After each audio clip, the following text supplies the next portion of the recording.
Pagi ini kita nak bersama dengan Ismail Adnan untuk mengupas lebih banyak lagi antara perihal yang bersangkut paut berkenaan PRU Dewan Negeri Johor yang ke-15 ini. Jadi silakan Ismail. Ya, saya tahu Shu cerita pasal harga barang ni mungkin susah nak cari ayam dekat market ni. Betul, sangat susah sekarang Ismail. Apa ceritanya? Apa yang perlu kita buat Tapi ni? betul Shu, apa yang disebutkan oleh Shu itu tepat sekali kerana bukan hanya berkenaan tentang isu harga barang tetapi juga isu tentang prestasi ekonomi negeri Johor secara keseluruhan juga banyak dibincangkan dan juga banyak didebatkan, khususnya bagaimana meletakkan kembali Johor sebagai permata selatan dan juga kawasan ekonomi disebabkan kawasan geografi dan juga demografi Johor itu yang mempunyai perairan ataupun mempunyai pantai di sebelah di sebelah timur dan juga di baratnya, jadi cukup istimewa untuk negeri Johor. Bercakap lanjut bagaimana proses pilihan raya ini akan memberi ruang untuk penambahbaikan bagi negeri Johor secara khususnya, kita bersatu untuk bersama dengan Dr. Muhammad Taufik Yaakob yang juga merupakan pensyarah kanan Jabatan Pengajaran Pentadbiran dan Politik Fakulti Ekonomi Pentadbiran Universiti Malaya UM. Assalamualaikum, selamat pagi Doktor. Alhamdulillah.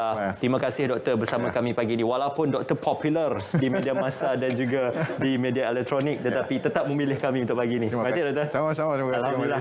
Okey, sebelum kita bergerak lanjut tentang siapakah antara nama-nama dan juga calon-calon yang akan ditempatkan, pilihan raya umum Dewan Negeri Johor ini unik kerana bukan saja eksperimentasi kepada undi 18 pendaftaran secara automatik dilakukan tetapi digambarkan sebagai kali pertama semenjak ia diwartakan ataupun diperkenankan di bawah Dewan Rakyat dan juga Dewan Negara. Jadi apa pandangan Doktor untuk melihat ini mungkin akan membawa suatu dinamika yang lebih menarik untuk pilihan raya negeri khususnya? Ya. Assalamualaikum, selamat pagi. Terima kasih kepada Ismail, Syuhada dan RTM kerana sudi menjemput saya pada pagi ini khususnya untuk PRN Negeri Johor. Kita melihat inilah sebenarnya medan pertama kepada pelibatan undi 18 dan kemudiannya undi automatik khususnya di negeri Johor. Bagi saya ini adalah satu permulaan kepada perubahan pemikiran politik, dinamika politik baru yang kita akan terima dan kita akan lihat dalam politik Malaysia. Mahu tidak mahu kita sebenarnya perlu berhadapan dengan gelombang anak muda, 749,000 ini bukanlah satu angka yang kecil. Tetapi inilah satu mesej dan isyarat yang jelas kepada semua parti-parti politik bahawa kita tidak boleh membiarkan politik negara berada pada tahap pemikiran yang lama lagi, budaya politik yang lama dan tidak boleh diubah. Itu satu pemikiran yang sudah lama dan bagi saya yang penting bagaimana parti-parti politik meraihkan pandangan, meraihkan idea, meraihkan bagaimana pelibatan anak muda dan mereka yang kali pertama untuk berjinak-jinak dalam politik khususnya negeri Johor. Dan saya sebenarnya yakin kita tidak boleh meletakkan atau mengkesampingkan pemikiran anak muda ni di tepi. Tetapi apa yang kita perlu lakukan iaitu kita harus perdanakan. Sebab itu bila kita lihat di 12 kerusi yang akan dipertandingkan, 12 kerusi ini 3 penjuru berdasarkan pemerhatian awal saya, 44 kerusi lagi melibatkan 5 penjuru, 4 penjuru. Jadi ini adalah satu isyarat jelas bahawa anak muda perlu diberikan satu pemerhatian, perlu diberikan satu ruang dan parti-parti politik, khususnya parti-parti politik yang bertanding kali ini perlu memastikan bahawa aspirasi, idea atau apa saja yang boleh menarik sokongan, mempengaruhi anak muda ini diketengahkan sepanjang kempen. Apatah lagi kita lihat ada pelonggaran dalam kempen pilihan raya negeri Johor. Mau tidak mau, inilah sebenarnya yang perlu kita hadapi dalam PRN negeri Johor. Okey. Doktor, bukan saja kita nak bercakap tentang penguasaan majoriti tetapi memecah dominasi, kalau boleh kita gambarkan, pecahan undi itu juga turut berlaku. Mungkin akan difahamkan akan berlaku. Kalau sebelum ini penguasaan BN ataupun PH, tetapi kali ini kita menyaksikan PSM juga turut bertanding, Warisan juga turut bertanding, Pejuang dan Muda buat pertama kalinya juga akan bertanding. Maka digambarkan ada kawasan sehingga 5 penjuru. Wah, sungguh dahsyat dan bervariasi pilihan yang akan dibawakan dalam pilihan raya umum Dewan Negeri Johor. Jadi pandangan Doktor, mungkin keputusan itu nanti akan membawa kepada keputusan yang tidak terduga atau tidak dijangka. Yang pertama kita lihat akan wujud pertembungan antara parti lama dan parti baru. Kita lihat Warisan, Pejuang dan Muda akan test market di negeri Johor dan sudah pastinya ini adalah satu pemasaran politik kepada parti-parti politik yang baru mencuba nasib di negeri Johor. Cuma yang saya dapat lihat di negeri Johor ini ketidaktentuan. Undi yang akan diperolehi oleh parti-parti politik. Kerana seperti yang saya katakan 749,000 lebih pengundi-pengundi automatik dan baru ini akan sertai PRN negeri Johor. Itu yang pertama. Yang kedua, kita lihat isu-isu politik semasa dan isu melibatkan kehidupan rakyat yang sebenarnya mempengaruhi sokongan pengundi-pengundi dalam PRN negeri Johor. Negeri Johor ini kita lihat terkenal dengan kuda kepang. Tetapi politik kuda kepang di negeri Johor itu sudah berakhir. Pengundi tidak boleh diperkudakan, pengundi tidak boleh dicatu atau pengundi tidak boleh ditentukan arah tuju pengundian mereka, dan inilah sebenarnya saya lihat akan menentukan, menghasilkan satu keputusan yang tidak dijangka, meskipun kita lihat sebenarnya itulah proses demokrasi untuk mewujudkan kestabilan, tetapi mau tidak mau akhirnya kita perlu lihat keputusan itu perlu diterima secara terbuka oleh rakyat, oleh parti-parti politik yang bertanding, oleh parti pemerintah, kerana idea itu datang daripada grassroots, daripada akar umbi. Maka itulah sebenarnya demokrasi. Kita tidak boleh patah baliklah selepas 12 bulan ini, kerana mau tidak mau kita kena gerakkan negeri Johor sebagai permata di selatan negara, dan kita kena pastikan bahawa suara ini, apa sahaja yang dijanjikan kepada rakyat itu mestilah ditunaikan selepas PRN negeri Johor. Okey, ini sebenarnya bukan sahaja pengundi itu tidak mahu untuk diperkotak-katikkan ataupun diperkudakan, tetapi pengundi lebih berhati-hati untuk melihat siapakah antara calon, bukan sahaja bersandarkan kepada parti, tetapi siapakah calon yang akan ditempatkan oleh parti-parti yang bertanding ini juga menjadi antara satu rasional dan juga relevan untuk mereka memilih wakil rakyat di kawasan Dewan Negeri masing-masing. Kita nak berehat seketika, Doktor, untuk kita bersama dengan Shu untuk membawakan juga dan memberikan laluan kepada sahabat kita membawakan kerusi N53 di Benut untuk memberikan gambaran kerusi panas ini. Shu, di Benut, Shu. Baik, terima kasih Ismail. Benar sekali. Sekarang ini kami ingin bawa anda untuk menyaksikan antara perkembangan terkini, perkembangan semasa di N53 Benut, di mana kawasan ini merupakan, untuk pengetahuan anda semua, merupakan kawasan ataupun pernah dipegang oleh Datuk Hasni Mohamad. Jadi kita ingin ketahui apakah beliau akan terus bertanding di kawasan DUN ini. Untuk sementara ini perkembangan semasa, kita ingin terus saja bersama dengan rakan penyampai Anas Mat Noor yang sudah pun bersedia di sana. Silakan Anas.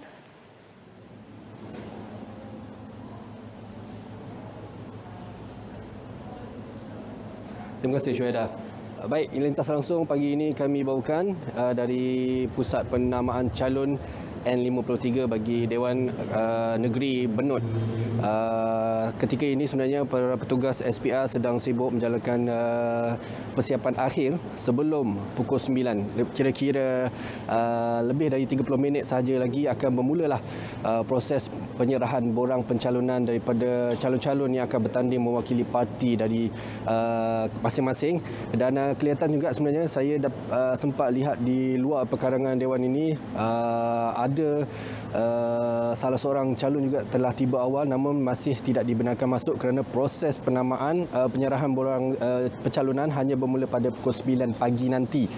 Dan ketika ini susun atur kerusi untuk calon, pencadang dan juga penyokong masih lagi dikemas kini untuk memastikan kelancaran proses pada pukul 9 pagi nanti. Dan ingin saya kongsikan informasi mengenai N53 ini. Sehingga 21 Januari 2022, daftar pemilih bagi kawasan ini adalah seramai 28,165 dengan 14,198 adalah pengundi wanita dan 13,967 lelaki.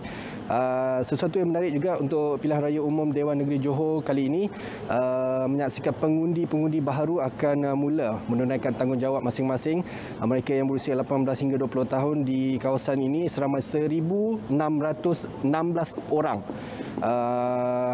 Manakala pengundi paling ramai adalah golongan 30 hingga 39 tahun, 6,373, dan juga pengundi umur 21 hingga 29 tahun, 5,890. Dan di sini dengan jangkaan 4 penjuru sebenarnya, Datuk Hasni Mohamad iaitu penyandang sejak tahun 2008 dari Barisan Nasional dijangka akan mempertahankan kerusinya kali ini, ditandingi oleh Perikatan Nasional Senator Datuk Issa Abdul Hamid, PKR, Hanif Ghazali Hosman dan pejuang Iskandar Nur Ibrahim. Namun segalanya mungkin berubah pada saat-saat akhir nanti pada pukul 9 pagi. Kita nantikan keputusannya pada selepas selesai proses penyerahan borang pencalonan pada pukul 10 pagi. Untuk itu kembali semula kepada Syuhada di Angkasa Putih. Silakan. Pembunuhan karakter. Baik, terima kasih Anas Makno dengan perkembangan semasa daripada N53 Benut. Pastinya ada banyak keputusan yang akan berubah dari semasa ke semasa. Itu setakat ini perkembangan terkini yang kami boleh bawakan kepada anda. Data-data terkini berkenaan dengan pengundi yang berada di N53 Benut ini. Jadi untuk perkongsian yang lebih lanjut, kita terus sekali lagi bersama dengan Ismail. Silakan Ismail. Okey, ya betul Syu. Benut ini merupakan kerusi yang dipertahankan dan juga dipegang oleh Yang Amat Berhormat Datuk Seri Hasni Mohamad yang sudah pun memegang penjawatannya sejak 2008, lebih kurang 3 penggal untuk di Benut. Namun begitu, untuk kita membawakan gambaran di Benut juga merupakan persaingan untuk 5 penjuru seperti mana yang dimaklumkan di peringkat awalnya. Masih lagi bersama dengan Doktor. Okey Doktor, tadi disebutkan tentang pecahan undi itu kalau mengikutkan kepada dinamika baharu ini, pengundi-pengundi baharu. Memang benar, undi 18 hingga 20 itu mungkin tidak membawa kepada peratusan yang besar, tetapi cukup signifikan. Yang lebih signifikan adalah pengundi di usia 21 hingga 29 di bawah usia 30 mewakili peratusan yang paling besar, iaitu 21.86%.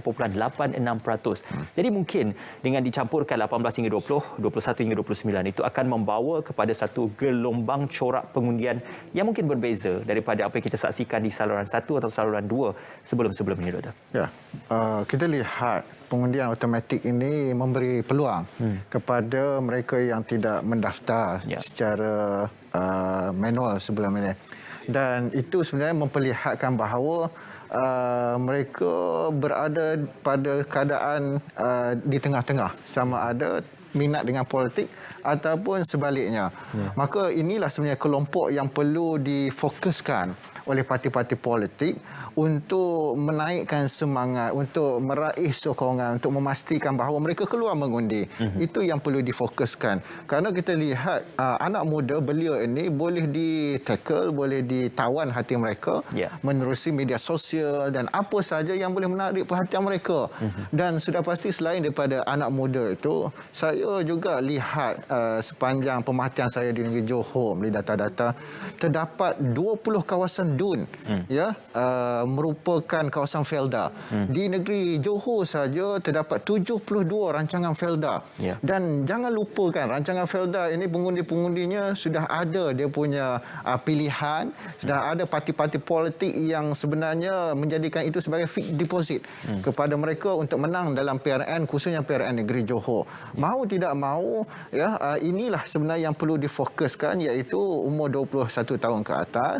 Kemudiannya undi Felda. Dan yang ketiganya, bagaimana untuk menarik perhatian, sebab negeri Johor ni unik. Dia ada pegawai takbir negeri Johor seperti negeri Kedah, negeri Terengganu dan negeri Kelantan. Dan sudah pastinya pegawai takbir, institusi pegawai takbir negeri Johor ini memainkan peranan yang akrab dengan rakyat, bagaimana mereka mampu untuk menjadi satu penentu kepada tahap sokongan rakyat. Dan saya yakin sebenarnya jika 4 perkara yang seperti saya nyatakan sebentar tadi itu ditawan baik, dikendalikan, ditangani dengan begitu baik oleh parti-parti politik, khususnya parti pemerintah negeri Johor, maka mereka mempunyai peluang dan ruang yang cukup besar untuk menang dalam PRN negeri Johor. Apatah lagi kita lihat sebenarnya negeri Johor ini adalah kubu kepada UMNO BN, tempat lahirnya UMNO BN. Yang kedua, tempat lahirnya Parti Bersatu. Jadi mahu tidak mahu persaingan yang sengit itu akan muncul berlaku negeri Johor untuk memastikan survival politik kedua-dua parti politik ini, dan mereka tidak akan mengaku kalah.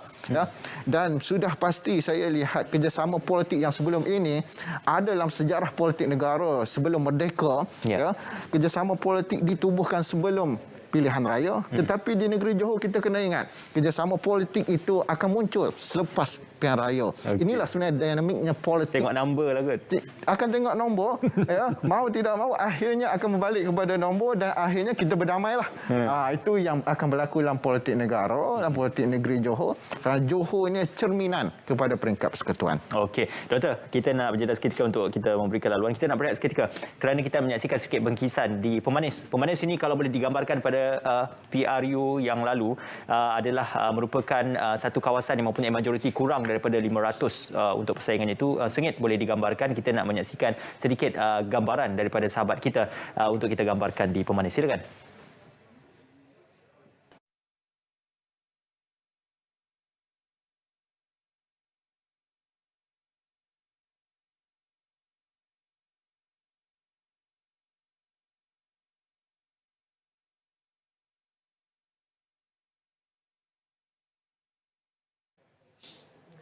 Okey, sebenarnya hasrat untuk sahabat kita membawakan gambaran kepada color story ataupun cerita itu adalah berkenaan tentang SOP dan juga pematuhan SOP yang dilakukan oleh pihak KKM, MKN yang mana dipatuhi oleh pihak SPR dan juga bagi calon-calon yang akan bertanding. Kerana kalau boleh digambarkan di visual itu tadi dengan syarat-syarat pematuhan yang ketat dan juga syarat-syarat berkempen yang ketat juga dikelolakan, maka ini akan menzahirkan satu lagi aspek pilihan raya bersandarkan kepada aspek KKM dan juga aspek kebersihan serta aspek undang-undang dan juga peraturan yang ketat. Doktor, kita masih lagi bersua untuk kita membawakan gambaran berkenaan tentang Johor ini adalah sukar dijangka ataupun unpredictable seperti yang digambarkan oleh doktor tadi. Namun begitu, ada yang menggambarkan bahawasanya ada beberapa parti yang akan bergantung harap kepada fixed deposit mereka. Seperti Barisan Nasional, mungkin fixed deposit mereka bagi pengundi-pengundi Melayu ataupun bagi pengundi-pengundi di kawasan luar bandar. Apakah ini dipersetujui oleh doktor dalam melihat isu-isu fixed deposit ini boleh menjamin kemenangan untuk sesuatu parti? Ya. Keputusan yang sukar dijangka seperti yang Ismail sebut sebentar tadi, kalau bomoh politik pun dia akan pencen untuk analisis PRN negeri Johor ni, kerana sukar sungguh berdasarkan kepada perubahan politik negara, kepada apa yang telah muncul dalam politik negeri Johor, dan sudah pastinya kita lihat sebenarnya apabila kita membincangkan tentang fixed deposit ini, ya, Johor sebelum ini adalah fixed deposit kepada UMNO BN, dan sebenarnya ia tidak hilang terus daripada wajah politik negeri Johor. Kerana kita lihat dalam PRU 2018 yang lalu, apa yang berlaku di Johor itu adalah disebabkan isu nasional, ya, dan tidak boleh diterjemahkan dalam PRN negeri Johor pada 12 hari bulan yang akan datang. Itulah bagi saya, kalau kita nak melihat dalam pembacaan politik, dalam apa sahaja perbincangan atau pemerhatian politik, sebelum ini boleh kita lihat kepada PRU yang sebelumnya, tetapi dalam PRN negeri Johor kita kena lihat dalam PRU 2013 yang sebelumnya. Kerana pada waktu tersebut kita lihat pembacaan politik itu lebih jelas kepada bagaimana isu lokalnya, ya, bagaimana isu nasionalnya mampu untuk mempengaruhi keputusan yang muncul negeri Johor. Tetapi kalau kita terus berpegang kepada PRU 2018, parti-parti politik terus menyatakan bahawa mereka ada kekuatan di negeri Johor itu, misalnya parti-parti politik Pakatan Harapan. Saya tidak lihat itu adalah realistik kepada perkembangan politik negeri Johor. Mau tidak mau, mereka perlu kembali melakukan reset button kepada budaya politik mereka, dan bagi saya misalnya fixed deposit di kawasan Felda itu perlu ditangani dengan begitu baik. Ya, bagaimana ya kerajaan yang memberikan pelupusan hutang kepada peneroka-peneroka Felda, ya, itu adalah satu kaedah pendekatan untuk menarik sokongan mereka, memenangi hati rakyat pengundi. Itu yang pertama. Dan yang kedua, di kawasan pedalaman kita lihat masih lagi cenderung kepada parti-parti konservatif, iaitu UMNO, Bersatu dan PAS. Tidak boleh lari daripada pemilihan yang sama, budaya politik yang sama, yang lama, meskipun sudah ada, ya, generasi ketiga, keempat untuk memberi pencerahan pemikiran kepada generasi pertama, generasi kedua. Bagi saya yang penting iaitu bagaimana kita cermat, parti-parti politik ini cermat menangani isu-isu semasa anak muda, ya, di kawasan pedalaman, di kawasan bandar, dan yang seterusnya bagaimana untuk memastikan bahawa isu politik perut rakyat itu ditangani dengan begitu baik.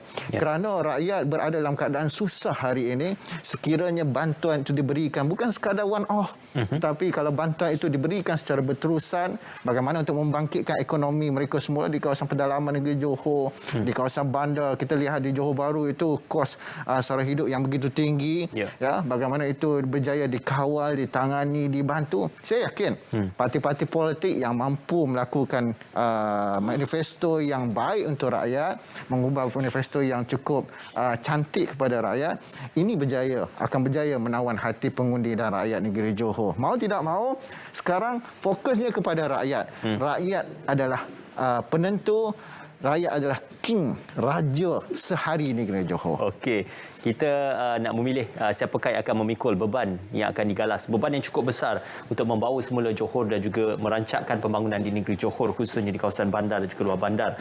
Siapakah calon yang amat berhormat Menteri Besar masih menjadi tanda tanya. Setiap parti juga meletakkan nama calon masing-masing. Namun kita nak ke kawasan yang mana juga turut menempatkan kawasan yang ditandingi ataupun dipertahankan oleh calon-calon ataupun bekas yang amat berhormat Menteri Besar Johor, antaranya di Bukit Kepong dan juga di Gambir. Syu, untuk kita bawakan bersama perkongsian di Bukit Kepong dan juga Gambir, Syu. Ya, benar Ismail. Seterusnya, hari ini kami ingin bawa anda lintas langsung ke N53 Benut dan juga N07 Bukit Kepong dan juga N09 Gambir. Kita ingin terus saja bersama dengan rakan penyampai Ravindran terlebih dahulu daripada N07 Bukit Kepong. Silakan Ravindran.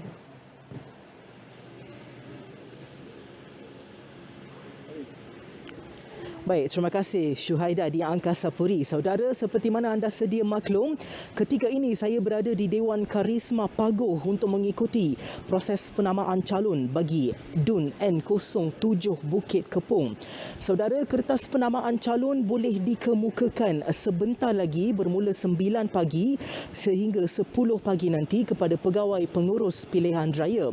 Aktiviti berkumpul dan perarakan oleh penyokong calon bertanding sama sekali tidak dibenarkan di sekitar kawasan ini sepanjang tempoh penamaan calon. Polis juga meningkatkan tahap kesiapsiagaan di sekitar kawasan ini bagi memastikan proses penamaan calon berjalan lancar pada pagi ini. Saudara, DUN ini mula dipertandingkan pada 1959. Terdahulu ia dikenali sebagai DUN Bukit Serampang sehingga 2018. Bermula tahun 2018, DUN ini dinamakan N07 Bukit Kepong. N07 Bukit Kepong meliputi 27 daerah mengundi dan 77 saluran. Sementara itu, 766 petugas SPR turut bertugas di DUN ini bagi memastikan proses pengundian berjalan lancar nanti. Untuk pengetahuan anda, terdahulu masing-masing beberapa parti utama mengumumkan nama calon yang bakal bertanding di DUN N07 Bukit Kepong. Imbas kembali PRU 2018, saudara, DUN ini iaitu Bukit Kepong menyaksikan pertandingan 3 penjuru ketika pada waktu itu. Itu sahaja yang saya dapat berkongsi kepada anda dari lokasi. Sebelum itu, apa yang saya dapat gambarkan di sini adalah pegawai SPR giat melaksanakan proses persiapan akhir untuk penamaan calon yang bakal diadakan pada 9 pagi nanti. Sementara itu, KKM pula telah melakukan proses sanitasi sebelum ini. Kita ikuti lintas langsung bersama wartawan Nurul Sazwani yang ketika ini berada di N09 Bukit Gambir. Sazwani, silakan. Baik, terima kasih Ravin di Bukit Kepong. Tentunya tumpuan hari ini terarah ke 56 pusat penamaan calon sempena pilihan raya umum Dewan Negeri Johor ke-15 dan tidak terkecuali di Dewan Serbaguna Bukit Gambir ini. Dan untuk saat ini, proses serahan borang akan bermula pada pukul 9 pagi dan dijangka akan tamat tepat pukul 10 pagi nanti. Dan saya ingin kongsikan juga setakat ini ada 4 calon yang telah mengesahkan untuk bertanding dan ini termasuklah wakil daripada Parti UMNO iaitu Syahrihan Ghani. Dan untuk apa yang saya boleh kongsikan juga di sini saat ini terdapat beberapa calon dan pencadang yang telah pun menghadiri bagi proses serahan borang penamaan calon pada pagi ini. Antaranya dari Parti Perikatan Nasional Muhammad Solihan Badri bersama pencadang Muhammad Razak dan penyokong Muhammad Khairul. Selain itu dari Parti Pejuang Suraya Sulaiman bersama pencadang Encik Miskam bin Mahmud dan juga penyokong Farida Sulaiman.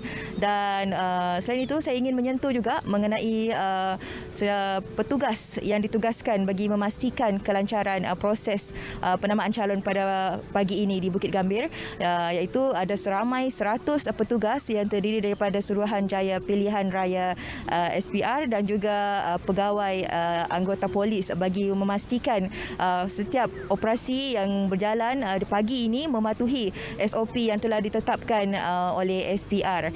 Baik, saya kira untuk itu perkembangan dari Dewan Serbaguna Bukit Gambir bagi penamaan calon untuk kawasan N09. Untuk itu kita terus kembali bersama Syu di Angkasa Puri. Terima kasih. Baik, terima kasih Wani dengan perkembangan langsung dari N09 Gambir dan juga seketika tadi bersama dengan Ravina Samungam daripada N07 Bukit Kepong.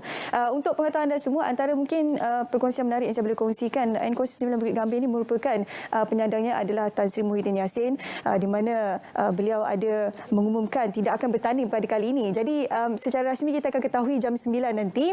Ada beberapa nama telah pun dikongsikan oleh Wani seketika tadi secara rasmi yang akan bertanding di N09 Gambir ini. Jadi untuk perkongsian yang lebih lanjut, kita ingin sekali lagi terus saja bersama dengan Ismail. Silakan. Ya, betul Syu. Terima kasih kerana menyebut tentang di Gambir ini. Ya, Doktor, seperti yang disebutkan, Yang Berhormat Tan Sri Muhyiddin Yassin memutuskan untuk tidak bertanding di kawasan yang dulunya majoriti dimenangi sehingga 3088, menggantikan dan juga digantikan dengan Muhammad Solihan Jamli. Ini mungkin percaturan yang dikatakan oleh PN Bersatu sebagai untuk memberikan fokus kepada Tan Sri Muhyiddin Yassin mengetuai jentera. Tetapi apakah keputusan itu dilihat sebagai tepat untuk digantikan beliau dengan Muhammad Solihan Jamli? Sudah pastinya ini adalah salah satu strategi politik untuk mengelakkan sesuatu perkara yang tidak diingini berlaku. Kerana kita lihat di kawasan tersebut merupakan kawasan yang secara tradisinya ada pengaruh Tan Sri Muhyiddin Yassin dan sudah pasti Bersatu mahukan elak daripada satu perkara yang seperti saya katakan yang tidak diingini berlaku. Dan strategi politik ini sebenarnya untuk menggambarkan bahawa jika perkara yang tidak ingin berlaku itu tidak memberi kesan yang besar kepada Parti Bersatu, kerana sudah pasti prestasi, prestij ataupun pengalaman Tan Sri Muhyiddin Yassin itu tidak boleh digunakan hanya untuk satu kawasan.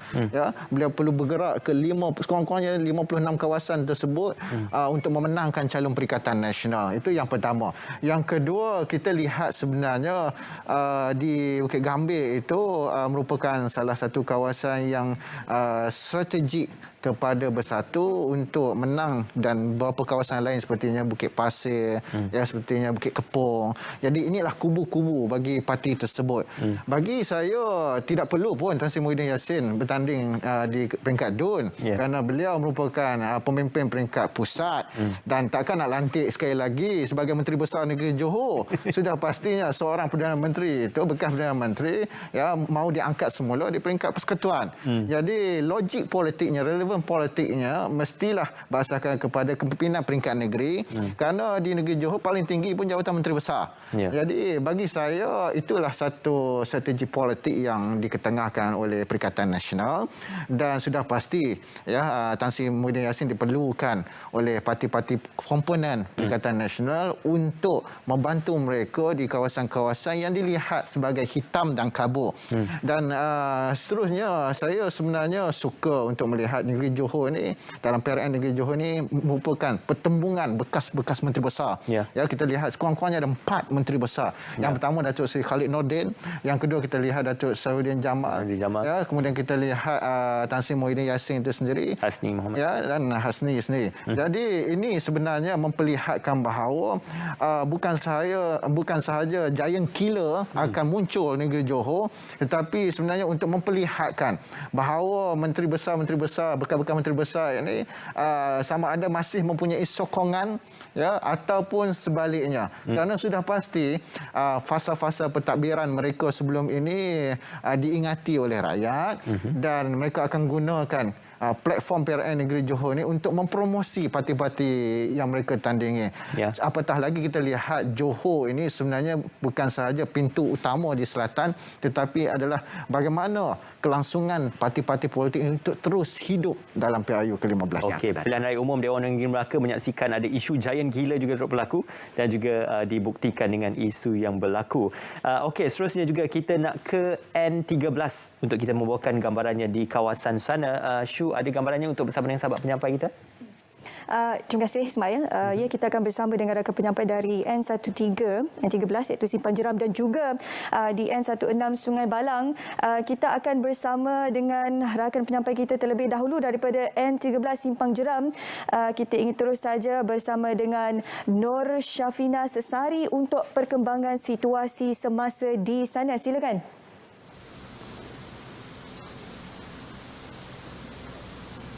Terima kasih Ismail. Ketika ini saya berada di Dewan Ibnu Battuta Sekolah Menengah Kebangsaan Agama Haji Muhammad Yassin Muar bagi proses penakman calon untuk N13 Simpang Jeram.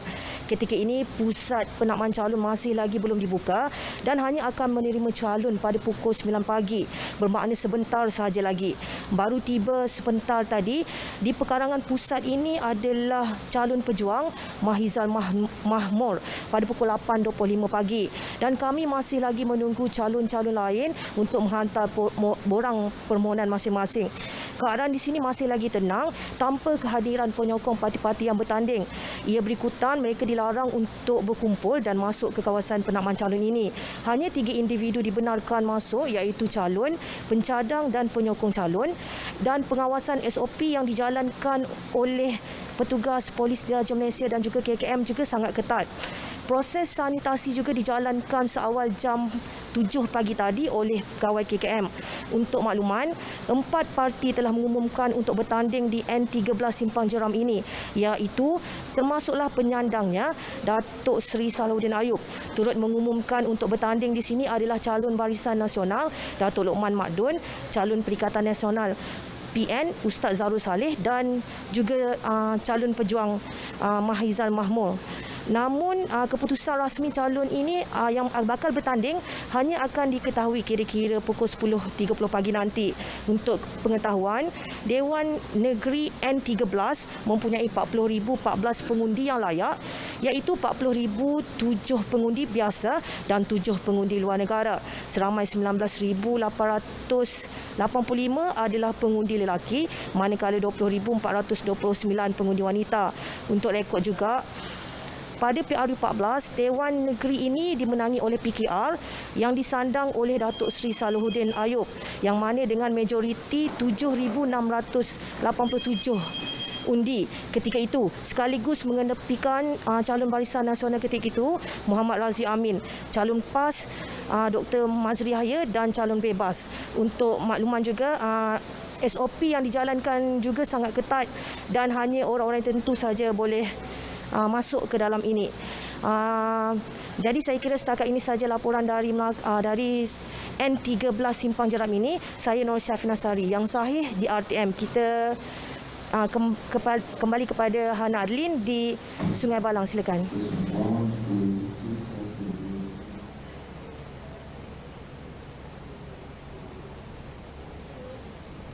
Baik, terima kasih Syafinas. Sedikit gambaran kepada penonton. Cuaca di daerah Muar ini cerah pada pagi ini dan mengikut ramalan Jabatan Meteorologi Malaysia, cuaca di daerah Muar diramalkan hujan di beberapa tempat hingga ke tengah hari. Namun apapun, kita doakan semoga cuaca hari ini cerah sehingga selesainya proses penamaan calon pada hari ini. Dan di ketika ini sedang berlangsungnya gerak kerja dan persiapan terakhir oleh pelbagai agensi yang terlibat sebelum bermulanya proses penamaan calon pada pukul 9 pagi nanti. Dan tidak seperti sebelum ini, proses penamaan calon pada hari ini berlangsung dalam keadaan berbeza, iaitu dengan pematuhan SOP, peraturan dan undang-undang serta tata etika yang ketat yang diselia oleh Suruhanjaya Pilihan Raya SPR, Polis Diraja Malaysia PDRM, Kementerian Kesihatan KKM dan juga pihak berkuasa tempatan PBT, dan semua ini dalam usaha untuk kita mengelakkan penularan wabak COVID-19 insya-Allah.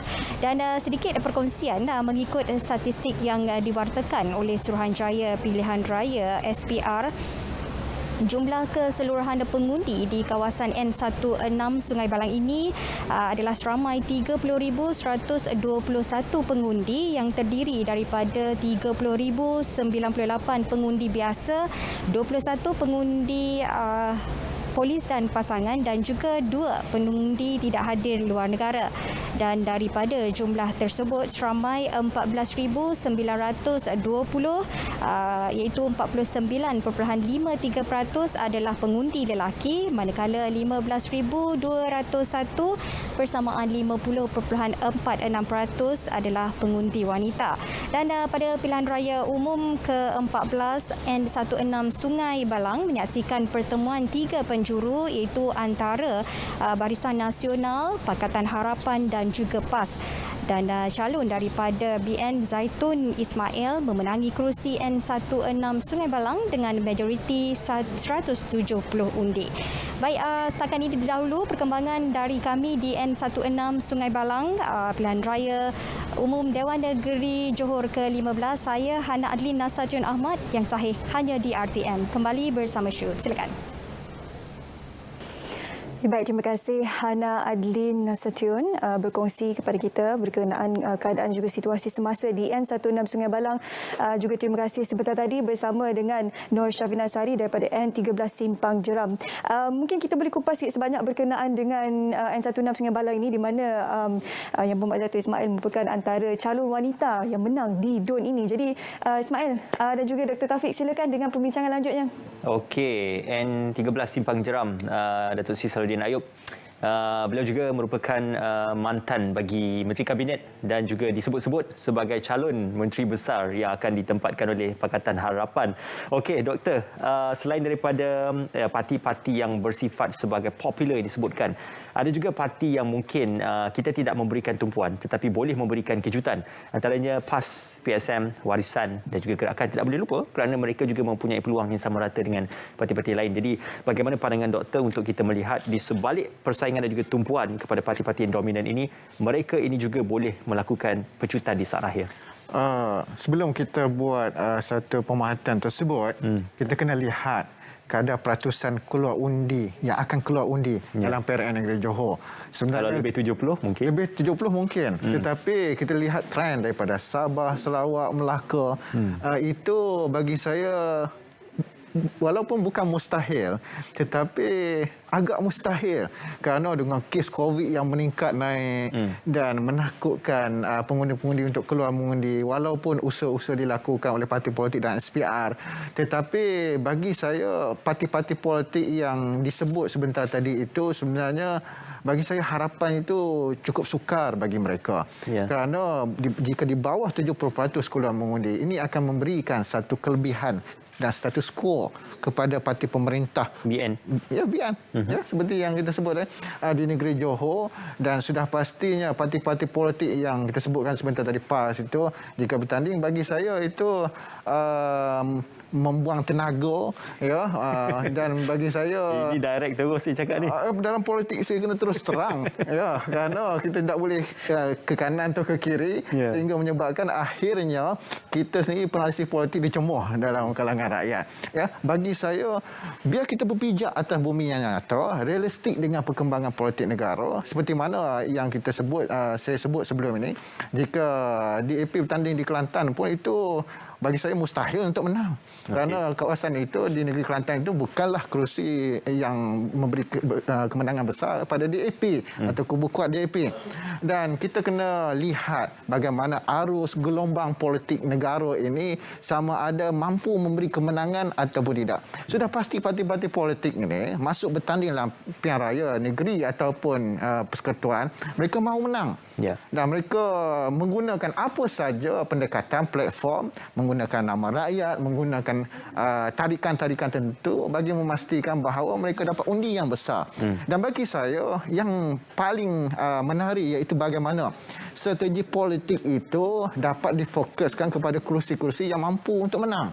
Jangan masuk saja syok sendiri dan hilang deposit dan akhirnya kita lihat tidak mampu untuk melakukan apa-apa kepada rakyat. Kerana hari ini rakyat sudah letih. Penonton sekalian, dengan perkembangan politik negara, dengan apa yang berlaku, kita mahu bekerja demi kehidupan, demi survival anak cucu kita selepas ini. Kalau pengundi-pengundi tidak menentukan dengan sebaiknya keputusan yang akan keluar, kita tidak mahu dipersalahkan oleh anak cucu kita akan datang. Kerana menentukan keputusan pilihan raya ini seolah-olah kita menentukan bagaimana corak hidup kita selepas ini, bagaimana kita menentukan bagaimana kehidupan kita selepas ini agar lebih baik dan ditadbir dan ditentukan kestabilan politiknya oleh satu pemerintah, oleh satu kerajaan yang berdasarkan pengalaman, berdasarkan kepada kepimpinan. Sebab saya lihat di Johor ini bagaimana BN hanya mengeluarkan, hanya mengetengahkan 30% muka baharu, 30% muda. Dan bagi saya berbeza di negeri Johor, tetapi di negeri Melaka, kerana mereka menyatakan bahawa politik Johor ini unik dan tidak boleh disamakan negeri Melaka. Sebab itu di peringkat awalnya saya kurang bersetuju dengan strategi tersebut. Tetapi bila kita lihat bagaimana isu-isu tempatan, bagaimana pemimpin-pemimpin yang berpengalaman perlu untuk mengemudi pentadbiran negeri Johor itu, jadi saya terbuka dengan apa yang diketengahkan oleh BN, oleh PN, sama ada mahu mencadangkan pemimpin-pemimpin mereka, misalnya Salahuddin Ayub sebagai calon menteri besar, Mazli Malik, kemudian Datuk Seri Hasni terus untuk mengundi bahtera negeri Johor. Tapi kita perlu lihat adakah hubungan antara calon-calon ini, bakal-bakal menteri besar ini, mampu untuk menangani isu setempat, hubungan dengan pihak istana dan seterusnya, bagaimana negeri Johor ini mampu menyuarakan pandangan mereka itu seolah-olah mereka ini seperti Sabah dan Sarawak. Kerana suara Johor ini suara keramat. Kalau suara keramat negeri Johor ini tidak ditangani dengan baik, bukan sahaja UMNO BN berhadapan dengan satu kesukaran, tetapi bagaimana untuk pembentukan kerajaan di peringkat persekutuan selepas ini juga akan dipengaruhi oleh sokongan atau apa-apa saja elemen daripada negeri Johor. Ramai menteri besar daripada Johor, ramai menteri daripada Johor. Itu kena ingat. Sebab itu beberapa parti melaksanakan strategi meletakkan anak tempatan untuk sebagai calon muka yang akan dipertandingkan di pilihan raya umum Dewan Negeri Johor. Doktor, kita nak berehat seketika untuk kita bersama dengan Shu. Sekali lagi ada laporan daripada beberapa kawasan, sahabat penyampai kita akan melaporkannya. Shu. Okey, baik. Terima kasih Ismail. Kita nak bawa anda lagi lintas langsung ke lokasi-lokasi yang terkini untuk melihat keadaan semasa, terutamanya di kawasan N03 Pemanis. Tapi sebelum itu kita ingin bercakap terlebih dahulu berkenaan dengan peranan wanita. Bagaimana sebenarnya ini boleh diterjemahkan oleh calon-calon yang pernah dimenangi sebelum ini. Jadi sudah pun bersedia menerusi panggilan video hari ini, iaitu Dr. Zairini Azmi selaku Convener Unit Pendidikan Wanita dan Gender Kanita Pusat Pengajian Sains Kemasyarakatan PPSK Universiti Sains Malaysia. Dr. Zairini, selamat pagi. Selamat pagi. Assalamualaikum. Terima kasih. Okey, terima kasih bersama kami pada pagi ini. Doktor, kalau kita boleh berikan perkongsian mungkin seimbas lalu begitu pada PRU DUN Johor yang ke-14 sebelum ini, di mana calon wanita secara keseluruhannya terdapat 16 dan ini secara peratusannya ada 28.5% bagi 56 kawasan DUN yang dipertandingkan pada PRU 14 sebelum ini. Jadi bagaimana, mungkin sedikit pandangan daripada doktor sendiri, apakah antara kriteria yang diperlukan oleh calon-calon wanita ini untuk memenangi kawasan yang ditandingi di mana rata-ratanya adalah lelaki, doktor?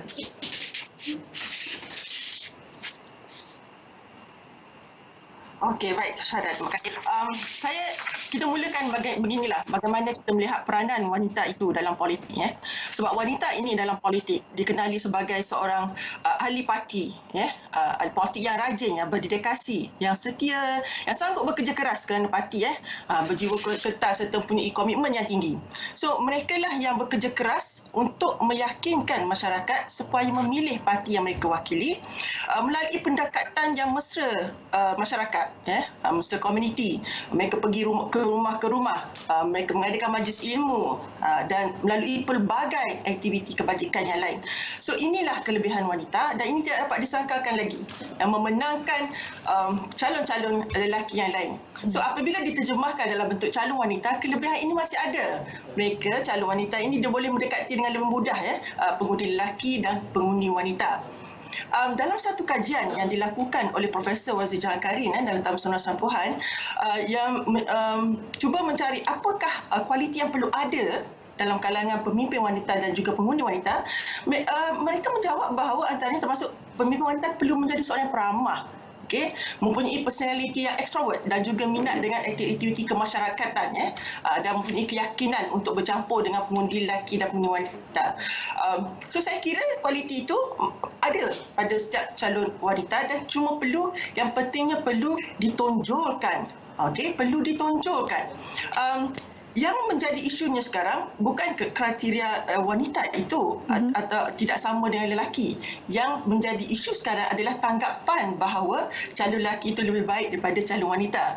Sebab itu kita lihat kurangnya bilangan calon wanita berbanding dengan calon lelaki. Walaupun parti mempunyai calon-calon wanita yang berkaliber. So, itu isu di situ. Dalam konteks ini kita cuba nak meyakinkan calon wanita supaya menampilkan diri sebagai pemimpin rakyat, sebagai pemimpin yang berwibawa, sebagai pemimpin yang cakna dengan isu-isu tempatan. Yang lain sama. Sebab pemimpin wanita ni telah banyak kajian yang dilakukan yang menunjukkan bahawa pemimpin wanita ini dia lebih lebih sensitif dengan keperluan masyarakat, dia lebih mempunyai simpati yang tinggi dengan masyarakat, dia sensitif, lebih dekat dengan masyarakat kan. Kalau kita lihat banyak contoh pemimpin wanita kita yang telah meninggalkan dunia politik dan yang ada sekarang yang menggunakan pendekatan orang kata menyentuh hati kan. Kalau bekas MP Nafsat Omar dulu kan, dia membawa isu wanita tentang pemilikan tanah, contohnya yang mana ibu-ibu wanita-wanita yang ditinggalkan suami, bila ditinggalkan suami pemilikan title of the land tu, tanah tu dapat kepada suami. So itu yang berlaku di mana akhirnya melalui suara beliau isu ibu tunggal, isu wanita ditinggalkan suami itu mendapat hak ke atas harta tersebut. So mereka ini dekat dengan isu tersebut dan wanita yang berhadapan dengan isu ini akan pergi kepada wakil rakyat wanita dan calon wanita perlu menggunakan kelebihan ini untuk mendekati pengundi-pengundi di kawasan yang ditandingi.